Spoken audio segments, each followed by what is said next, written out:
세상은 비약적인 발전을 거듭하고 있고 여전히 지금도 진행 중에 있습니다. 아마 1년 후, 좀 멀게는 10년 후와 지금 현실을 비교해 보신다면 너무 많은 부분이 달라져 있습니다. 소위 MZ세대, 기성세대와는 아예 대화 자체가 성립이 되지 않는 각자 다른 가치관을 가지고 세상을 살아가는 시대입니다. 핸드폰이 처음 출시되었을 때에 기억들을 하실 겁니다. 너무 커서 주머니에 잘 들어가지 않았습니다. 그냥 이렇게 들고 다닐 수밖에 없어요. 두께도 크기도. 지금도 생생하게 기억이 되지요. 지금은 어떠합니까? 아주 얄팍한 작은 휴대폰에 온갖 기계들을 다 집어넣어서 TV도 들어가고 오디오도 들어가고 은행 업무, 주식 업무 할 것 없이 휴대폰 하나면 웬만한 걸 다 해결할 수 있는 그런 시대를 살아갑니다. 이런 발전의 주인공이 인간입니다. 인간은 얼마나 발전하고 있죠? 점점 타락해지죠. 어제 사고 현장에서 끔찍한 일은 149명이 죽은 사실도 끔찍하지만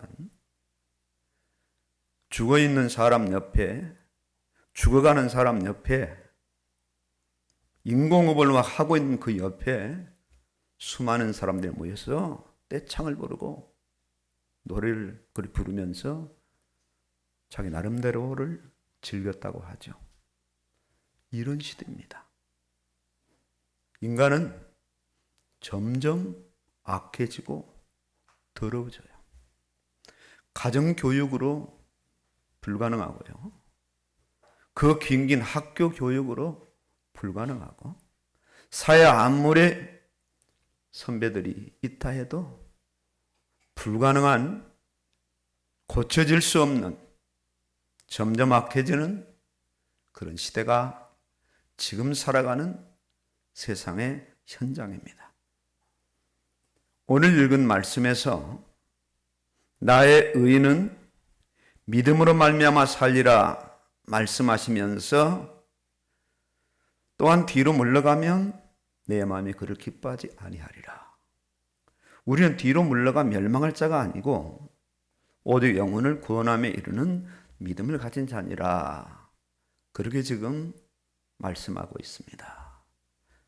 믿음이 있노라 하지만 믿음이 공격을 받는 위기나 문제나 핍박이 오면 믿음을 잃어버릴 수도 있음을 경고하고 있고, 이런 상황 속에서 더 나아가서 더 적극적으로 믿음은 계속해서 증가하고 또 확산되고 더 커져야 함을 말씀을 하고 있습니다.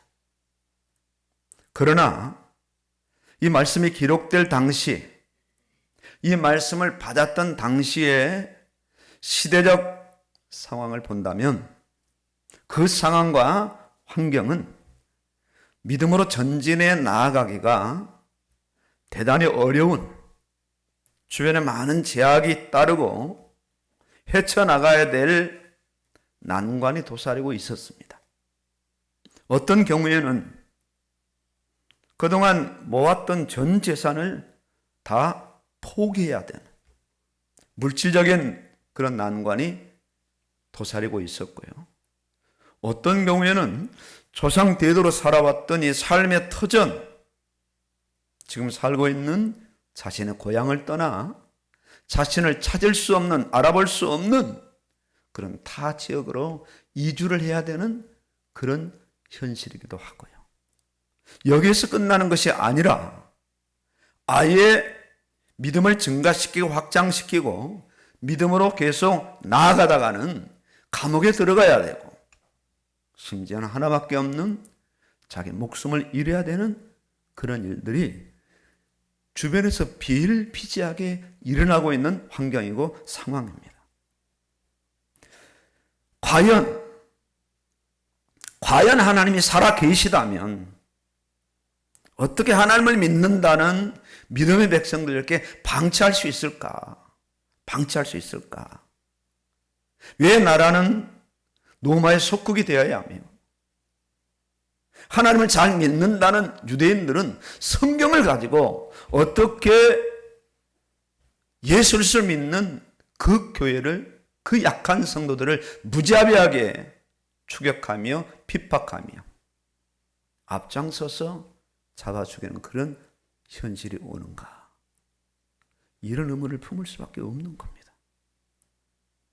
하나님은 침묵하시기만 하시고 살아계시지 않을 것만 같은 암울한 현실이었어요.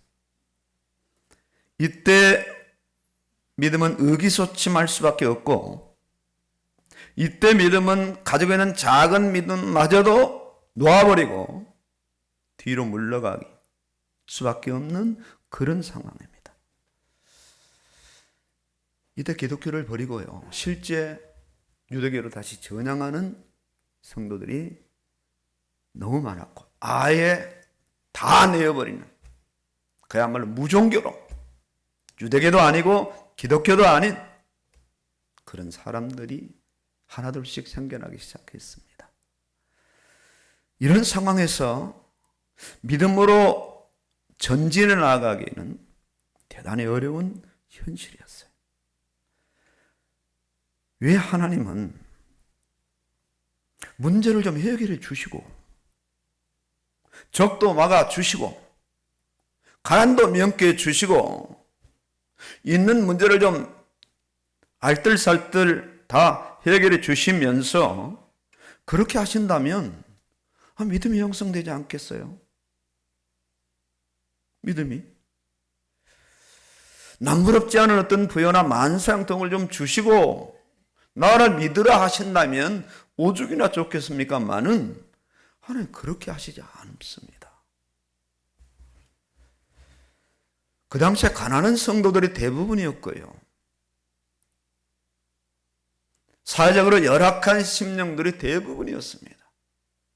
어디 가서 명함한장 되도록 내놓을 수 없는 그런 성도들로 구성된 교회가 그 당시에 예수를 중심한 그런 교회들이었어요. 교회 속 성도들은 줄어듭니다. 나라마저 포로된 그런 상황에서 믿음으로 전진해 갈 수 없는 그런 상황인데 왜 하나님은 오로지 믿음만을 그렇게 줄기차게 요구하시나요? 이것이 바로 하나님의 성품이기 때문에 그렇습니다. 이 방법만이 자기 백성을 사랑하시고 자기 백성을 키워내시는 하나님의 마음이고 하나님의 소원이고 하나님의 기대였어요. 타락한 죄의 본성은 실제 구원을 받았다 할지라도 없어지지 않고 고스란히 그 안에 남겨져 있습니다.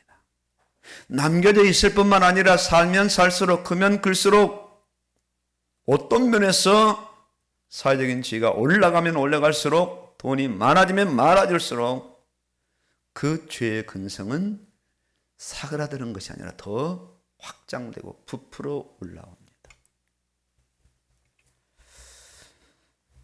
이런 자들에게 돈을 많이 주시고 어려움없이 넉넉하고 행복한 삶을 살도록 여건을 조성한다면 불보듯 뻔한 것은 하나님을 점점 찾지 않습니다. 이런 실제를 하나님은 너무 잘 아셔요. 하나님 속지 않으십니다. 이런 경우를 아담 하와의 타락 이후 역사 속에서 과정 속에서 하나님 너무 많이 경험하고 체험하신 거예요. 배신도 많이 당하시고 버림도 많이 당하시고 이 부분에 하나님은 단호하셔요. 단 한 번도 이 부분을 바꾸시고 아주 좀 느슨한 그런 속에서 돈도 주시면서 세상 부경화도 주시면서 나를 믿으라 그러신 적이 단 한 번도 없습니다. 단 한 번도 없어요. 단호하셔요. 하나님께서 어떻게 죄인들을 구원하셨습니까? 어떻게? 그 과정, 그 안을 들어가 보면 구원하시는 방법이 간단하지 않았어요. 독생자를 보내셨고 그 독생자를 대낮에 벌거벗긴 채 아무나 달지 않은 저주의 십자가에 매달게 하셨단 말이에요. 그 주동자가 하나님이셔요. 유대인들이 아닙니다. 로마인들이 아닙니다. 가룟 유다가 아닙니다. 하나님이에요. 하나님. 온갖 비난과 저주를 다 듣게 다 받게 하시고 흉악범에 관한 지우는 십자가에 독생자를 지우게 해서 마침내 십자가에서 죽도록 운명하도록 하셨어요. 간단한 방법이 아니잖아요. 어떤 수월한 방법이 아니잖아요. 아주 잔인한 방법으로 독생자 예수님의 십자가에 죽으심으로 죄인들의 죄는 하나님의 공의 앞에 일단락되고 용서받게 됩니다. 죄의 문서가 아예 삭제됐어요. 소멸되었어요. 이렇게 구원한 죄인을 하나님은 잠깐 눈 깜짝할 사이에 이 점 같은 경점 같은 쏜살같이 지나간 안개 같은 이 짧은 세상에서 돈 많고 부귀영화 누리며 그렇게 살면서 영원한 나라에서는 허접한 인생, 가난한 인생, 보잘것없는 그런 비참한 인생으로 세우시는 그런 하나님이 아니시죠. 사랑하는 자기 백성을 향하신 하나님의 그 사랑의 방법은 오로지입니다. 오직 하나예요.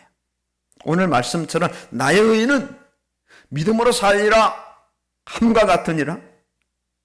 다른 성경을 빌면 오직 나의 의는 믿음으로 말미암아 살리라. 믿음으로 믿음에 이르게 하나니 기록된 바 오직 의는 믿음으로 말미암아 살리라 함과 같으니라. 독생자의 피로 구원한 자기 백성을 망하게 할 수 없고 독생자의 피로 구원한 자기 자녀를 천국의 가난한 자, 비천한 자로 만들고 싶지 않은 겁니다. 왜 가정제도를 허락하셨을까요? 왜 자녀를 주실까요? 이 사실을 잘 알 수 있는 그런 과정이 바로 오늘 이 땅에서 가정입니다. 내가 난 자식인데 어떻게 난 자식인데 그 자녀를 내가 그렇게 키운다고요? 그럴 수 없는 겁니다. 그럴 수 없는 겁니다. 돈이 들어도 힘이 들어도 자기 자신이 세상에서 어떤 험한 일을 해도 내 자식만큼은 떳떳하게 당당하게 세상에 설 수 있도록 그런 아이를 나를 만들 것이다. 그 소원이 부모에게는 단 한 번도 없어지잖아요. 그 자녀를 그렇게 키워나가는 거예요. 그렇게. 오로지 아버지 하나님만을 믿는 믿음으로 살아 영광스럽고 존귀한 자로 세우시는 것이 아버지 하나님의 소원입니다. 이를 위해서 할 수만 있다면, 믿음이 클 수만 있다면 고난도 불사하고 가난도 불사하고 감옥도 불사하고 심지어 죽는 것도 불사한 것이 바로 자녀의 믿음을 향한 아버지 하나님의 마음이에요. 마음이에요. 모든 것이 다 아버지 하나님의 허락 안에서 이루어지죠. 이때 구원받은 자들의 믿음이 쑥쑥 자라고 커지는 거예요. 부모가 자녀를 성공적인 자녀로 세우기 위해서 어떻게 합니까? 열심히 공부해서 많이 설설해. 나이가 들어도 뭐 장난감을 사주고 성녀에게 자동차를 팍 사주고, 좀 나이 몇 살 더 드니까 오피스텔을 사주고, 인생 한번 구가해봐라, 그런 머저리 같은 부모가 세상에 어디 있겠어요? 없습니다. 없습니다. 없어요. 단 한 사람도 없어요.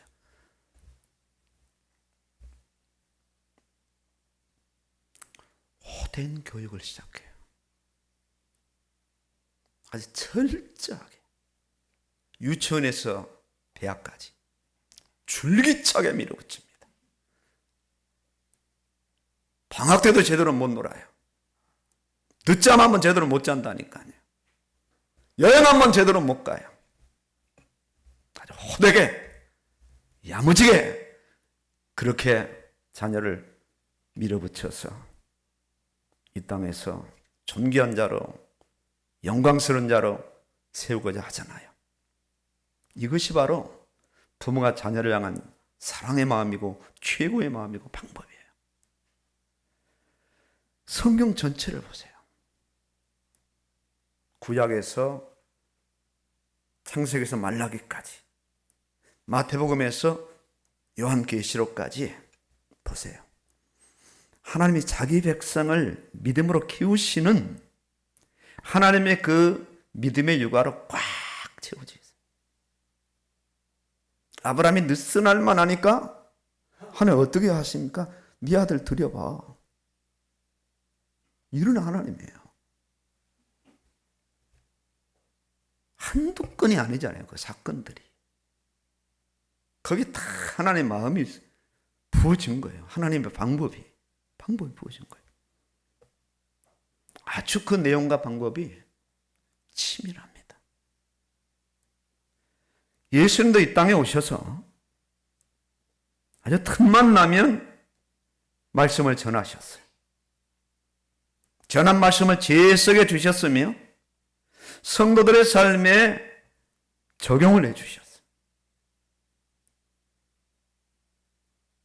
또한 예수님 자신도 구약의 자신을 향한 예언의 메시지에 정확하게 대응하시며 그 말씀에 이루어지도록 걸음걸음 순종해 나가셨어요.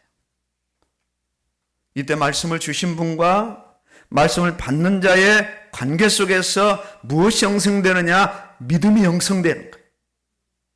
믿음이 커지고 강해지고 확산되고 증가되고 올라가는 거예요. 거기에 이제 사랑도 자비도 긍휼도요. 예수님은 말씀을 통해서, 말씀 순종을 통해서 죄인들을 구원하시는 아버지 하나님의 마음을 아시게 되는 거예요. 그렇구나. 예수님 또한 성도들에게 예수님 자신이 경험했던 그대로를 적용시켜서 성도들의 일시적인 어떤 부요와 삶의 윤택함과 평안을 제공해 주시는 것보다 영원한 부요와 영원한 삶의 영광을 위해서 믿음을 키워나가셨어요. 믿음을 키워나가셨어요. 그래서 믿음은 정적인 의미만을 거부합니다. 동적이에요. 야고보서에 나타난 말씀처럼 행함이란 말이에요. 하나님 말씀하시죠. 나 여인은 믿음으로 말미암아 살리라. 나 여인은 믿음으로 나아가야지 불신으로 뒤로 물러가 패배하는 것을 결코 용납하시거나 기뻐하시지 않는다는 거예요. 너희는 불신으로 뒤로 물러가 멸망할 자가 아니다.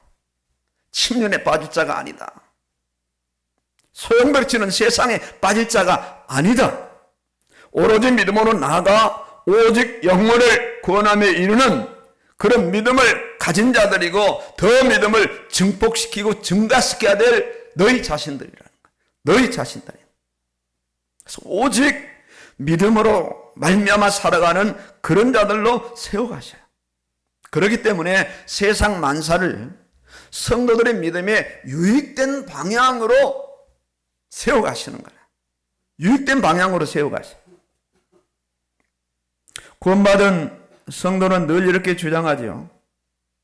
왜 하나님이 내 기도를 안 들어주실까? 내 소원을 안 들어주실까?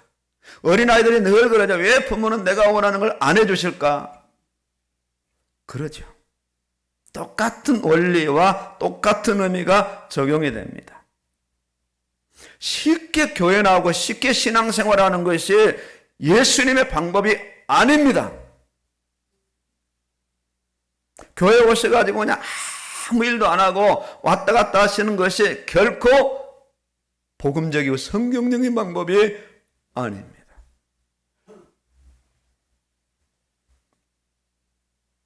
늘 그렇죠. 그걸 사주면 난 공부도 잘할 것이고 부모님 말씀 잘 들을 것이고 부모님 원하시는 거 소원을 내가 이뤄드릴 테니까 제발 내가 원하는 걸 좀 해주시라고 아이들이 막 대들죠. 거기 부모가 넘어갑니까? 안 넘어갑니다. 못 넘어가요. 그렇게 주장하는 성도의 그 주장에 하나님 넘어가실까요? 못 넘어가셔요. 내가 너를 어떻게 낳은 자식인데 너를 망하게 할 것 같아. 그렇게 안 하셔요. 보세요. 세상에서 그냥 대충 슬름슬름 해가지고 세상마저도 성공하는 사람이 어디 있어요? 잘 것 다 자고 놀 것 다 놀고 자기 할 것 다 하고 세상에서 성공한다고요? 그런 법이 없어요. 신앙생활도 똑같은 원리잖아요. 그래서 그냥 와서 예배만 드리고 불적하고 자기 하고 싶은 것만 하기 싫은 건 안 하고 다 피해가고 그냥 교회 문을 활짝 연 넓은 문으로 만들고 넓은 길로 만들어서 그렇게 나아가는 그런 성도치고 믿음으로 나가는 성도가 어디 있어요? 없어요. 없어요.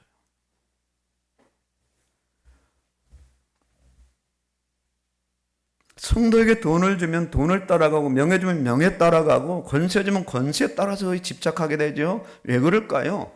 타락한 본성이 그대로 그 안에 있기 때문에. 타락한 본성. 아주 시끄럽게 살아서 호시탐탐 자기의 인간적인 영역을 넓혀가는데 교회 안에 들어와서까지도 그 영역을 넓혀갑니다. 교회 안에서 들어와서까지도. 그러니까 계속 하는 기도가 주여 가난을 명쾌해 주시고 부욕해 주시옵소서. 질병에서 건강해 주시옵소서. 저의 자녀 좋은 대학 보내주셔서 하나님께 영광 돌리게 하옵소서. 미안하니까 영광 돌리게 하옵소서.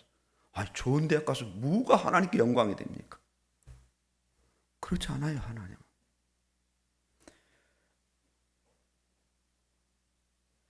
하나님이 이런 기도에 결국 속지 않으셔요. 오히려 재수, 삼수하고 그것도 안 돼가지고 미달된 지방대학 가고 지방대 나와보니까 불러주는 기업이 없어. 그래서 알바 나는데 그런데 그런 과정에서 하나님은 믿음을 키워가시더라. 하나님의 방법이에요. 하나님의 방법. 자, 오늘 아실 겁니다. 좀 신앙생활을 좀 해보신 분들은. 대강 이렇게 교회를 평생 나오는 분들이 계셔요. 그분들 세상에서 잘 되는 거 보셨습니까? 보신 분 혹시 계셔요?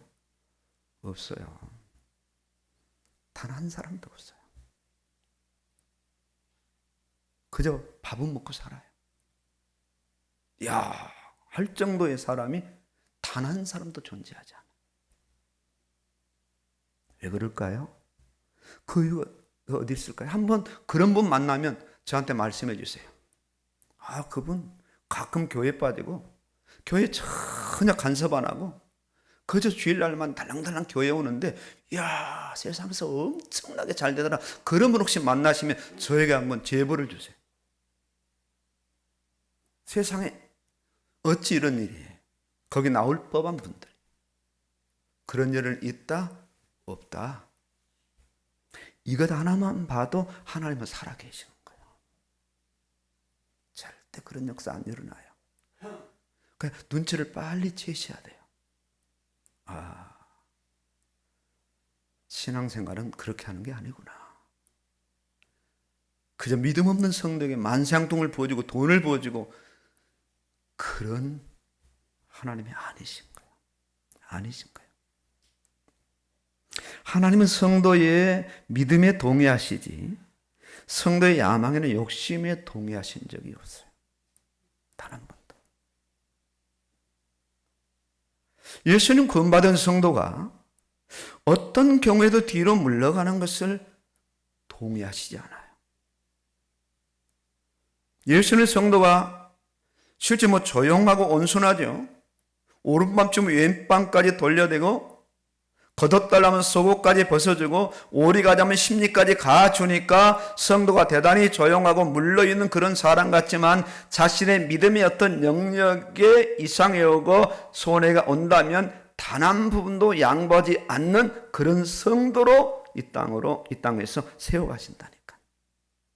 이 땅에서 아주 싸움닭처럼 믿음의 부리를 올리고 거룩한 믿음의 싸움을 싸우게 하세요. 처녀가 순결을 지키는 것처럼 아예 목숨을 걸고 지키는 것처럼 성도가 믿음의 순결을 지키며 신랑 되신 예수님을 사랑하며 오직 믿음으로 예수님을 따라가도록 그렇게 하십니다. 예수님 말씀하시잖아요. 요한복음 16장 33절에도 너희가 환난을 당하나 담대하라. 내가 세상을 이겼노라. 이 말씀을 좀 더 해석한다면 너희도 세상을 이기도록 내가 할 것이다. 그런 자들은 내가 만들고 세울 것이다. 요한일서 5장 4절에 무릇 하나님께부터 난 자는 세상을 이기느니라. 세상을 이기는 승리는 이것이래. 우리의 믿음이니라. 우리의 믿음이니라. 할 수 있거든이 무슨 말이냐? 믿는 자에게는 능히 하지 못할 일이 없느니라. 성도가 자신의 믿음을 증가시키지 않거나 못한다면 믿음은 그대로 있는 것이 아니라 뒤로 물러가 침륜에 빠지는 것이고 멸망하는 것입니다. 믿음을 잃어버리게 되는 거예요. 세상이 흔들려도 믿음의 사람은 흔들리지 않습니다. 세상이 혼란하고 어지러워도 믿음의 사람은 믿음의 정신을 바짝 차리게 됩니다. 세상의 어떤 구조랄지라도 성도의 믿음의 기반, 믿음의 의식 구조를 바꿀래야 바꿀 수가 없는 거예요. 세상은 언제나 세상입니다. 세상 전부는 기독교와 반문화예요. 기독교 정서가. 이번에 할론데이뿐만 아니라 기독교 전부 그리로 흡수려 갔어요. 이 동네 유치원들로 보면 그 집안이 아주 대대로 예수 믿는 집안인데 그 앞에다 추석 때는 차례상 차려놓고요. 할례운동회 하니까 그거 그냥 다 붙여놓습니다. 놀랄 일도 아니야. 놀랄 일도. 지금 심지어 목회자 자녀가 주일날 결혼을 하고요. 엊그제 그 유명 인사. 아실 겁니다. 지금 이런 시대입니다. 지금. 이런 시대. 사단은 언제나 믿음에 반대되는 부정적인 세상 시스템으로 교회와 성도들의 믿음을 약화시켜요. 하나의 문화로, 하나의 대의로 다 여기에만 상인들은 상인들대로, 젊이는 젊은이대로. 지금 서울 도심에서 버젓이 일어나고 있잖아요. 어제 일어났잖아요. 이 성령께서는 히브리서를 받는 이 히브리인들에게 앞서간 선지들의 믿음의 예를 들면서 나의 믿음으로 말미암아 살리라. 아벨을 봐라. 아브라함을 봐라. 이삭을 봐라. 야곱 이스라엘 봐라. 이렇게 예정을 드시면서요. 그렇게 촉구하시거든요. 많은 성도들이 이 말씀의 은혜를 받고 믿음의 때에 합류하며 세상과 타협을 거부하고 세상과 혼합을 거부하고 세상의 믿음을 양보하지 않고 혼연의 믿음의 이 거룩한 발자국을 내디디면서 세상을 정복하면서 나아갔어요. 그 히브리서 11장. 세상은 점점 발전합니다. 가늠할 수 없을 정도로 발전합니다.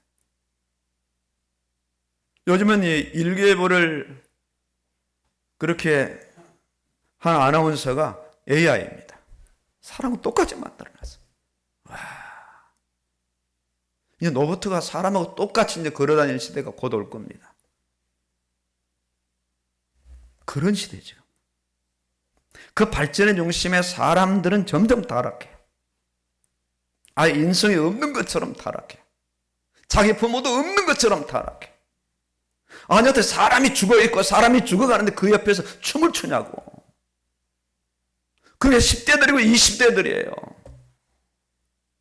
완전히 간 거예요, 갔어요, 더 이상. 이 말이 안 통한다니까요. 옛날엔 그러지 않았어요. 이 정도는 아니었어요. 그냥 가면 갈수록 세상은 더 악해지고 더러워져요. 그걸 일컬어서 말세다, 말세다. 때가 됐다, 때가 됐다. 지금 시대는 아예 복음의 귀를 막고 돈, 건강, 장수에 목마른 인생을 살아가요. 이들에게 언제 복음이 전달되겠어요? 이들과의 관계에서 성도가 의인으로 오직 믿음으로 나갈 때 실제 전도가 시작되고 이루어지는 거예요. 양보하지 않거든요. 뭐 사장이 와도 뭐 회장이 와도 아니 뭐 대통령이 와도 뭐 양보하겠어요. 윤석열 대통령이 오셔서 오늘 예배 드리지 말라고 예배를 안 드리겠냐고. 그 예배를 안 드리는 교회가 무슨 교회겠냐고요. 그럴 수 없는 거예요. 그럴 수 없는 거예요. 정중하게 예의를 갖춰서 우리는 그래도 예배를 드립니다. 그래야 할지라도 절할 수 없는 겁니다. 똑같은 의미 아니겠어요? 그때 어떤 역사가 이루어지냐? 하나님의 역사하시는 역사가 이루어지고 그때 전도가 이루어지고 믿음이 확 커지는 거예요. 믿음이 엄청 팽창해버리는 거예요. 강력하게 믿음의 이 토대가 이루어지는 거예요. 그 다음부터는 그런 사건을 두 번 다시 이야기할 수 없는 거예요. 야, 이 사람 안 돼. 이 사람 예수 믿는 사람이야. 술 마시지 않아. 술 먹이지 마. 그 사람 음료수 갖다 줘. 다른 사람들이 주변에서 보호해준다니까요. 이런 맛을 좀 봐야죠. 나오라는 대로 다 나가고 일하라면 다 일하고 하라는 대로 다 하고 뭐 사이다 맥 빠진 거죠. 콜라 맥 빠진 거죠. 아, 성도인 줄 알았는데 믿음은 하나도 안 들어있는 거예요. 그런데 무슨 전도가 되고 복음의 영향력을 미치겠어요? 그럴 수 없는 거예요. 그 현장에서 이런 성도들이 살아있을 때 이런 성도들이 믿음의 증가를 이룰 때 그 현장이 서서히 복음화되고 그 복음의 현장에서 드디어 영혼구원이 이루어지는 역사가 일어난다니까요. 이게 전도죠. 이게 전도죠. 타협하지 않고 타락하지 않고 양보하지 않고 혼합되지 않고 나아갈 때 그 누구랄지라도 자신의 신앙을 고백하고 예배를 고수하고 말씀을 순종하며 믿음을 지켜나가고 그 믿음을 밀착시키고 증가시켜 나갈 때 그때 하나님이 드러나시는 거예요. 그때 전도가 되어지죠. 자, 오늘 우리의 이 신분의 정체성을 정확하게 인식해야 돼요. 정확하게. 오늘 내가 누군가? 왜 세상에 태어나서 왜 이 시간 이 자리에 교회와 앉아 있어서 예배를 드리는가? 왜 부단히 이렇게 성경을 읽으라고 그렇게 믿음으로 살라고 예를 쓰고 강조하는가? 왜 주일날 예배 드리라고 강조하는가? 왜 한 번도 빠지지 않은 것을 그렇게 강조할 수밖에 없는가에 대한 자신의 정체성을 이 시간 재인식하고 확인하셔야 돼요. 확인하셔야 돼요. 왜 세상을 살아가야 되는가? 왜 돈을 벌어야 되는가? 왜 결혼해서 자녀를 낳아야 하고 길러야 하는가? 나의 의인 곧 하나님께서 불러주시는 의인이기 때문이요. 의인이면 당연히 믿음으로 불러주신 구원해주신 그 아버지 하나님을 향하여 구주를 향하여 믿음으로 반응하며 믿음으로 순종하며 믿음으로 이끌림을 받아야 되는 그런 신분의 이 정체성을 분명하게 재인식하고 확인하셔야 돼요. 날마다 믿음으로 전진하고 날마다 믿음으로 대항해서 믿음의 전진을 이루는 그런 사람들, 교회를 10년, 20년 나와도 믿음의 안진뱅이가 되어서 도무지 성장하지 않는 비활성화된 그런 자가 아니라 그저 세상 사람들처럼 밥 잘 먹고 건강하고 오래 사는 것이 목적이 아니라 자기의 인간들과 같은 요구사항을 교회를 위하게 널려놓고 그걸 이뤄달라고 늘 간구하는 그런 성도가 아니라 돈 많이 벌어 세상을 재밌게 살고 해양하면서 그런 노후를 즐기려는 그런 사람이 아니라 이제 적어도 새신자의 꼬리표를 과감하게 잘라버리세요.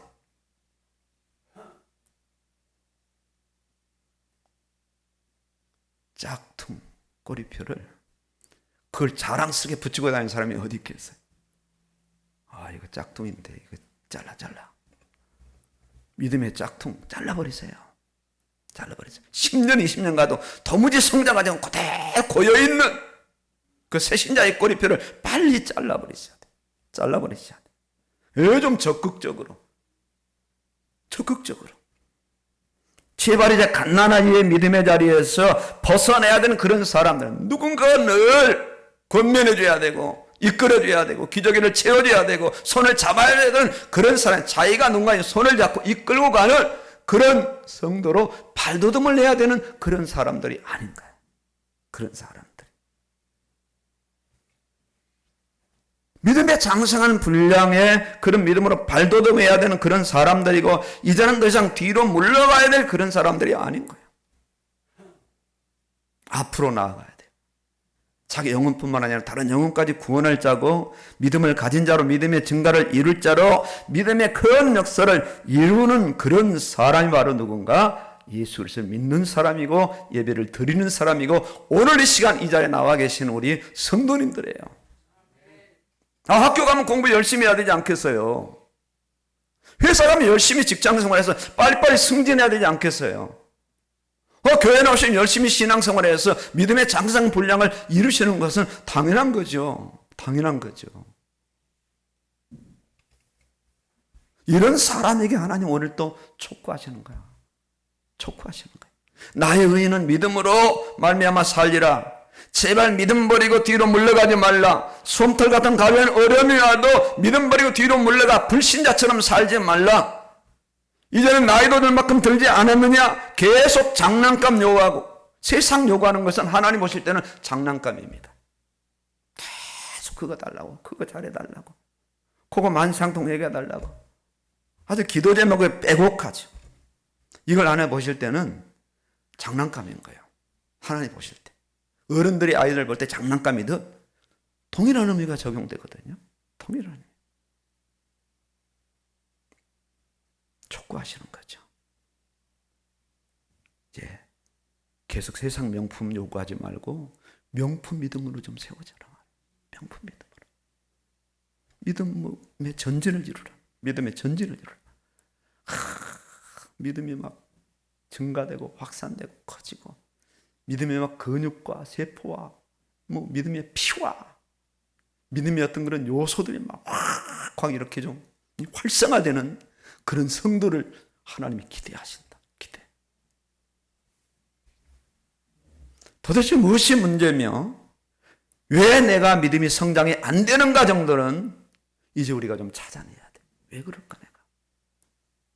그 이유와 원인을 찾아야 돼요. 적어도 우리가 이 자리까지 왔다면 이제는 과거나 세상으로 돌아갈 수 없는 사람들입니다.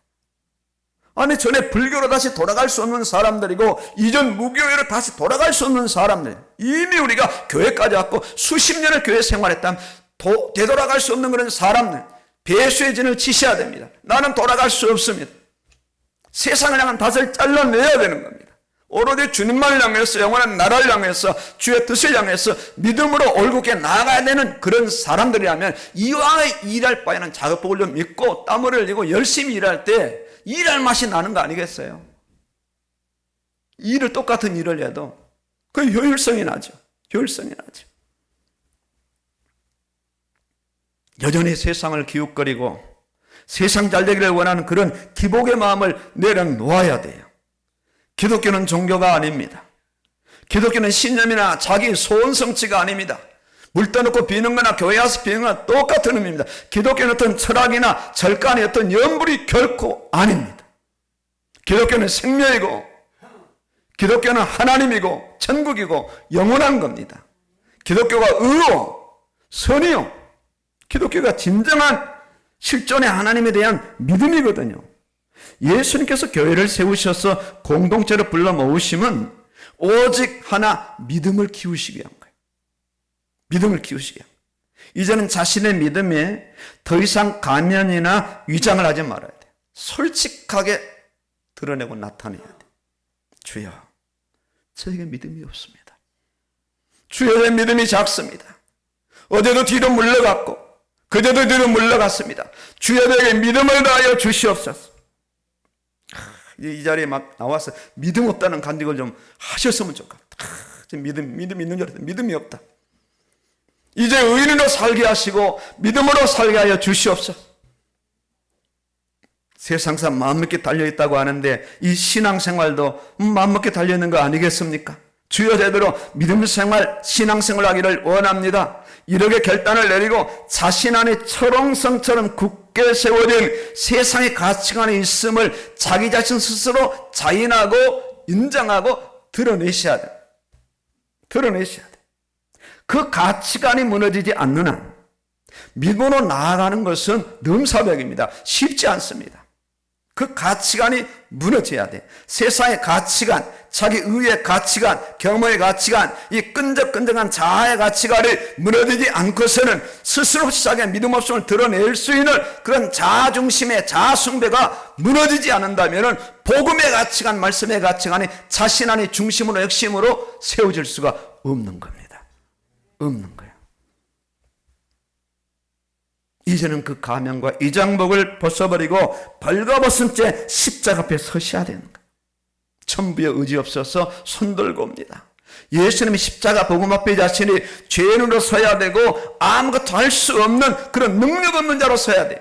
어떤 운명론자는 자기는 아무것도 할 수 없어 하나님이 주셔야 된다, 이런 운명론자가 아니라 자신은 할 수 없으니까 제가 십자가 붙잡고 제 자신을 부인하고 십자가 지고 이제는 주님만 바라보겠노라, 그렇게 고백하는 자에게 주님은 어떤 힘을 주시느냐? 말씀의 에너지와 믿음의 힘을 그 심령 속에 부여 넣어주셔서 믿음으로 일어서게 하시고 믿음으로 걷고 달려가게 하신단 말이에요.